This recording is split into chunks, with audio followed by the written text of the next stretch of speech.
12 वाला सही है।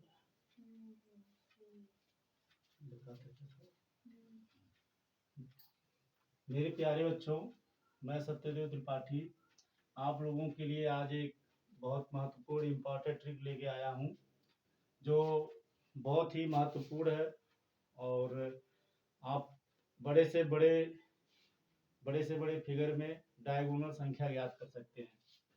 जैसे मान लीजिए कोई आपसे पूछता है कि अष्टभुज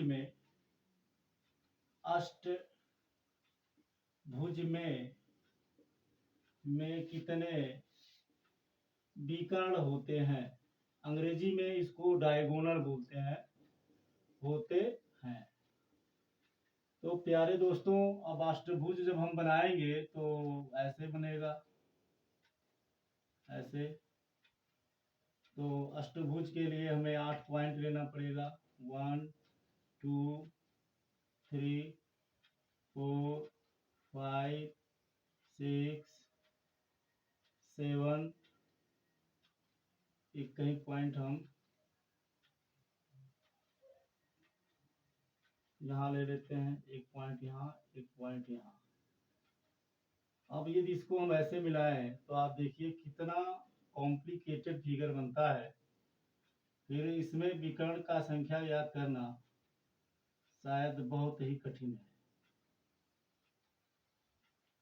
और आप उसे देखिए 1 1 2 3 4 5 6 7 8। अब आप देखिए कितने विकर्ण बन रहे हैं। इसमें बहुत सारे विकर्ण बनेंगे जिन्हें गिन पाना एक एक करके बहुत ही कठिन होगा। और हम जो आपको ट्रिक बताने जा रहे हैं, फार्मूला, उसकी सहायता से आप बड़े ही आसानी से सारे डायगोनल को गिन सकते हैं। अब इसमें अभी और बनेगा। तो हम इस विकर्ण को ज्ञात करने के लिए एक सिंपल सा फार्मूला है। विकर्ण बराबर होता है n इंटू n माइनस 3/2, जहां n बराबर होता है भुजा संख्या। इसलिए विकर्ण संख्या बराबर होगा। अब देखिए इसमें कुल कितनी भुजाएं हैं। अष्टभुज है तो 8 भुजाएं होंगी। तो 8 गुणे 8 माइनस 3/2। प्यारे बच्चों, अब ये हो गया 8 गुणे, अब 8 से जब 3 जाएगा तो 5 बचेगा, नीचे 2 का भाग दे देंगे। तो 2 4 जा 8 is equal to 4 into 5 is equal to 4 5 जा 20। कुल 20 विकर्ण होंगे। तो प्यारे बच्चों, आई होप दैट आप सब बड़े ही आसानी से समझ गए होंगे। इस तरह से हमारा जो अगला ट्रिक है वो है किसी भी लाइन में कुल खड़े हुए लोगों की संख्या ज्ञात करना। कैसे ज्ञात करेंगे? इस तरह के क्वेश्चन एग्जामिनेशन में बहुत पूछे जाते हैं। जैसे मान लीजिए दे दिया किसी लाइन में राजू आगे से 20 नंबर पर है तथा पीछे से 21 नंबर पर है। बताओ लाइन में कितने बच्चे हैं। प्यारे बच्चों, इसको हम बड़े ही आसानी से लगा सकते हैं। किसी भी लाइन में बच्चों की संख्या बराबर होती है आगे से किस नंबर पे है और पीछे से किस नंबर पे है, उसको जोड़ देंगे और उसमें से एक माइनस कर देंगे। तो प्यारे बच्चों, 20 में 21 जोड़ दिए और एक क्या किए, घटा दिए। तो ये हो गया हमारा 41 माइनस 1 इज इक्वल टू हो गया 40। यानी उस लाइन में कुल 40 बच्चे हैं। और ये फार्मूला एकदम सत्य है। जैसे मान लीजिए ABCDEFG। अब मान लीजिए हम सी का कंडीशन देखें तो आगे से यदि हम इधर से गिने तो तीसरे नंबर पे आएगा, और इधर से गिने तो 1 2 3 4 5 नंबर पे आएगा। अब हम देखें फार्मूला सही है या नहीं। तो देखिए प्यारे बच्चों, इसको 5 + 3 -1 करें तो ये होगा 8 - 1 = 7। और आप देख लीजिए इस लाइन में कुल कितने बच्चे हैं, 1 2 3 4 5 6 7। इस तरह से इस फार्मूले का सत्यापन हो जाता है।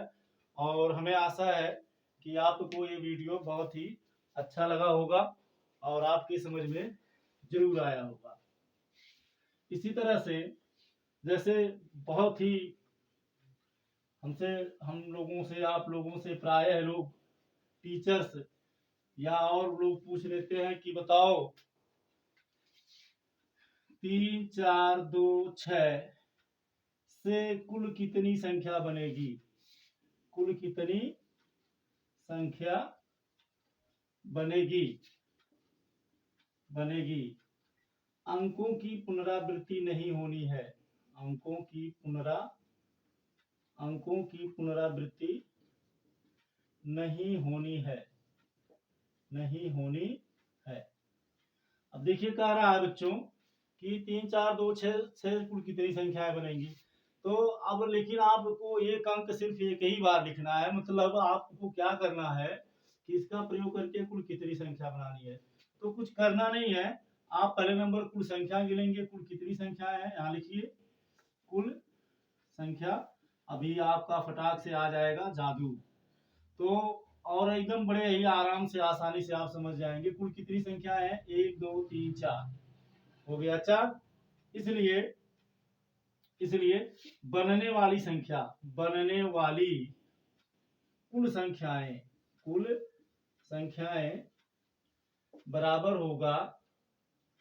अब 4 है तो इसी का उल्टा मल्टीप्लाई करते हुए चले जाओ, एक तक 4 गुणे 3 गुणे 2 गुणे 1, तो 4 3 जा 12, फिर 12 का 2 में करेंगे 24, 24 का 1 में करेंगे 24, 4 3 12 दूनी 24, कुल 24 संख्याएं मिलेंगी बच्चों। और इस तरह से आई होप आप लोगों के समझ में आया होगा और बहुत ही अच्छा लगा होगा।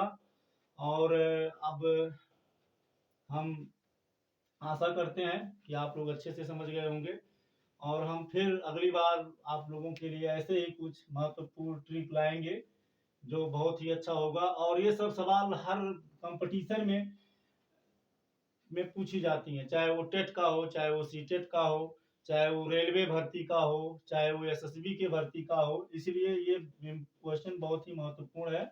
और जो भी मैंने आपको तीनों प्रश्न बताए हैं, तीनों बहुत ही महत्वपूर्ण है। अतः अब हम चल रहे हैं। जय हिंद, जय भारत।